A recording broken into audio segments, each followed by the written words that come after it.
He emailed me. Once a year in Washington, D.C., a group gets together and pretends to be zombies. Starting at the Washington Monument, they lurch around the city and pretend to attack people. I hear it happens in other places as well, but somehow it feels more appropriate in our nation's capital. Soulless ghouls feeding off the living is the order of the day. I have never understood this attraction to zombies. Let's face it, as far as movie monsters go, they are not the brightest bulbs in the box. Rotted corpses shambling about in a mindless quest to chow down on living flesh. At their best, they are gray-colored things covered in wounds and sores. At worst, little more than skeletons with eyes, shards of wrinkled skin clinging to their bones. Zombies are singularly repulsive creatures.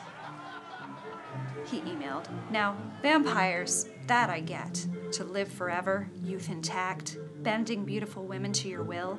Here's a monster the audience secretly envies, even while half-heartedly rooting for the hero to drive a stake through its unbeating heart. Who doesn't long for such a romantic fate? Mesmerize the object of your desire, cape draped around her body, lips pressed to her neck, her eyes wide in pleasure and in pain." Zombies are more problematic. Their feeding isn't cloaked in the guise of sex. They drag their unwilling victim down, teeth-rending flesh, intestines pulled from broken bodies and wolfed down. It is the communal feast, reduced to its rawest, most primitive state. What is there to envy? Maybe it's the recent change in attitude that accounts for the zombie's popularity. For years it was cinema's most pathetic boogeyman. The zombie lacked the werewolf's animalistic rage, Frankenstein's pathos, or the vampire's libidinous bloodlust.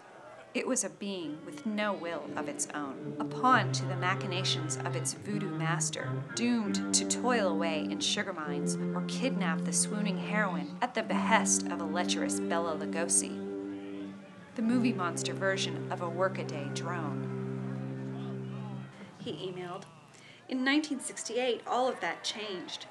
George Romero liberated the zombie. It was no longer a tool of the working class. The zombie became a self-actualized, drooling agent of chaos with an agenda all its own, and it attacks it with a fixed determination unlike any other movie monster. Walls are battered down, fists punch through doors. No obstacle the living throws in its way slows the zombie from its no-nonsense, dogged march, and there is no mistaking what it wants. It wears its intentions on its sleeve. Nothing short of a bullet to the brain stops this single-minded dynamo. Maybe it is this lack of guile that is so compelling. Maybe we are drawn to the can-do spirit of the zombie and the honesty in how it seeks fulfillment.